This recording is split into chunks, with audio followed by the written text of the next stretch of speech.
if we fell, we got this love. Oh, oh, oh, we got this love. What do friends? I'm J Maxwell. Welcome back to my channel. This is J Max Reacts. Today I'm watching the video about Let's Get to the Root that says what happened to New Boyz, one hit wonder, physical fighting, and it's all Tinashe's fault. Let's see what happens in this video. What's said.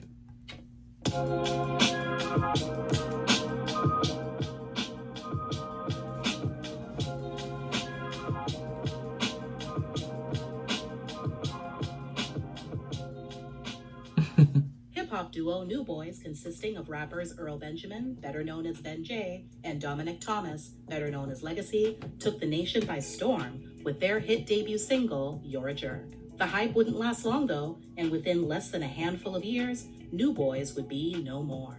Legacy began rapping at the age of 8 after watching a music video by fellow child rapper Bow Wow. Ben J never had any plans to pursue a musical career. He had his heart set on playing football at San Diego State University. Ultimately, he did choose to focus more on music after he discovered that he had a passion for rapping. Ben J and Legacy first met at Hesperia High School in California's Island Empire. Not friends at all at first, they eventually bonded over their common interest in music. With both of their birthdays conveniently only days apart in the month of October, they decided to pool the gift money they received to purchase recording equipment. Legacy then got to work teaching himself how to make beats. By 2008, the duo would begin performing together under the name Swagger Boyz. They also created a MySpace page to promote themselves. After a name change, New Boyz would experience their first taste of success on the social media platform with a track produced by legend called You're a Jerk. You're a jerk, I know. You're a jerk, I know. You're a jerk, I know.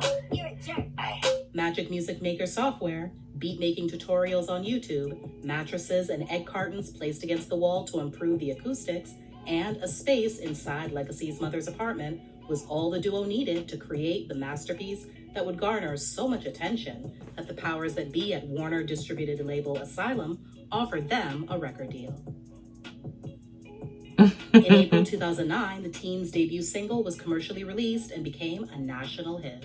It peaked at number 24 on the Billboard Hot 100 and number 4 on the Hot Rap Tracks charts. Contrary to popular belief, jerkin' isn't about calling somebody out. It's an underground dance craze that's spread outward from inner city Los Angeles. We caught on to the dance and we want to make a song about it. We wanted everybody to be a part of the movement. The California natives, however, were careful not to take credit for the new dance phenomenon. We did not create the jerk. We wanted to learn the dance because we saw the potential that the dance had. When we learned it in Los Angeles, we saw it becoming big. Along with the success of the hit came some controversy over another song on the same subject matter. Hip-hop duo Audio Push accused New Boyz of copying them and their track, Teach Me How to Jerk. Along with the trademark dance, the New Boyz also sported a trademark style, bright colors and skinny pants. Their debut album, titled Skinny Jeans and a Mic, a nod to their fashion sense, was released that September and went gold. The second single and more R&B heavy, Tie Me Down, featuring Ray J, did equally as well as their first on the charts, peaking at number 22 on the Hot 100 and number 5 on the Hot Rap Tracks.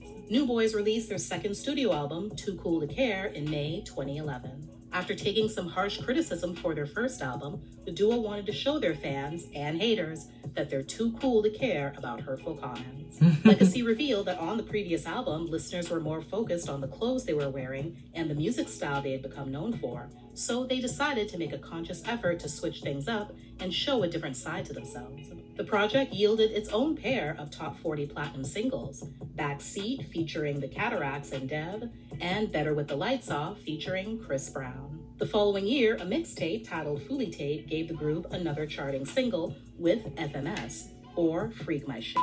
Behind the scenes of all the success the duo was experiencing, though, some major legal trouble was brewing. In July 2012, it was announced that New Boyz was being sued due to copyrights of their name against Christian rock band The Newsboys. The federal lawsuit filed in Nashville, Tennessee, claimed that fans were confusing the two groups. The manager of the Australian group, founded in 1985, before Ben J or Legacy were even born, alleges that he'd invested millions of dollars and years of hard work to promote the Newsboys, who have more than 24 #1 songs and won numerous awards. The suit stated that the Newsboys have documented several instances of actual confusion among its customers, prospective customers, and other outside observers who mistakenly assume a connection between plaintiff and defendant and the respective music they offer, claiming that the Newsboys' music is sexually charged and the lyrics are sexually explicit in content.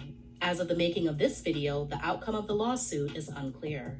Legacy announced via Twitter in early 2013 that the group had been working on their third album. As the year drew to a close, though, and after a lot of speculation that the group had gone their separate ways, Ben J officially reported that Newsboys did, in fact, decide to split up in order to pursue solo careers.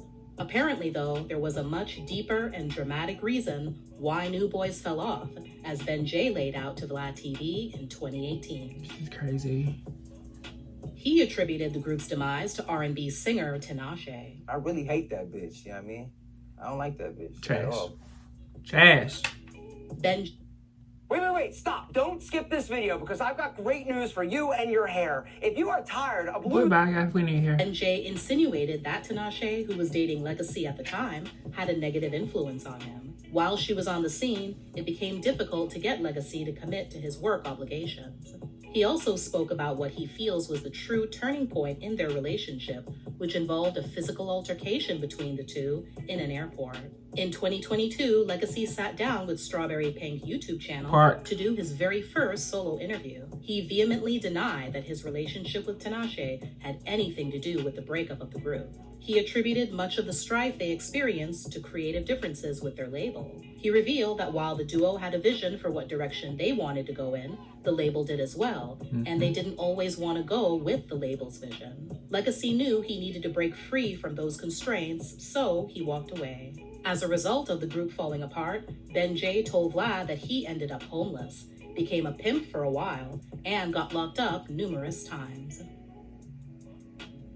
Then, in 2017, he would experience a traumatic home invasion that resulted in the intruder losing his life at Ben's hand. As if a death wasn't bad enough, it was also revealed that he believed the incident could have been a setup by a close friend. Damn. He was never able to prove anything or come to any definitive conclusion about it. Then, in January 2022, to everyone's surprise, Newsboys kicked off the new year with the release of the sequel to their 2009 hit song, You're a Jerk, after teasing the group's return the previous month on social media. Releasing the track seemed to initially be a positive moment for them, but the reunion may have simply just been a one-off experience after Legacy posted some profound tweets. He shared his struggles with chronic depression and anxiety, while also expressing wanting to make art without having to compromise with anybody. Today, Legacy has his hands in several different arenas, such as 3D animation, coding, and learning how to edit music videos, out of past frustration of people not delivering projects to his standards. Ben J continues to release his own solo music and perform live. One of his most recent appearances was during the Omarion and Mario versus battle in June, when he joined Ray J on stage for a performance of Tie Me Down. Unfortunately, according to how he came across in a follow-up Vlad TV interview in 2020, he also continues to harbor a lot of anger and resentment towards Legacy over his refusal to put Newsboys back together. Thanks for watching. Please like, share, and comment. Also, don't forget to subscribe and turn on your notifications so you won't miss. Okay, that was a really, really good one as well. I definitely am a fan of Newsboys. I love both of their albums as well as the Fully Tape. And then I didn't follow much of Ben J into his solo career, but I definitely still follow Legacy everywhere, Twitter, Instagram, everything, because I think he is so dope and so slept on. He's a great lyricist as well. In addition to being a pretty awesome producer. Yeah, I hated to see his group break up. I really was a fan, especially when they evolved and their second album came out and it wasn't, you know, that same crazy sound from the first album. It was incredible. I can't get past how much good music we had in like that era of time. Even the shit that wasn't like substantive, even the stuff that was just fun, it was still good music that was just like solid. You know, as compared to now, it's just like, what are we doing? What are we doing? But I hated to see it. I hated to hear what happened to Ben J.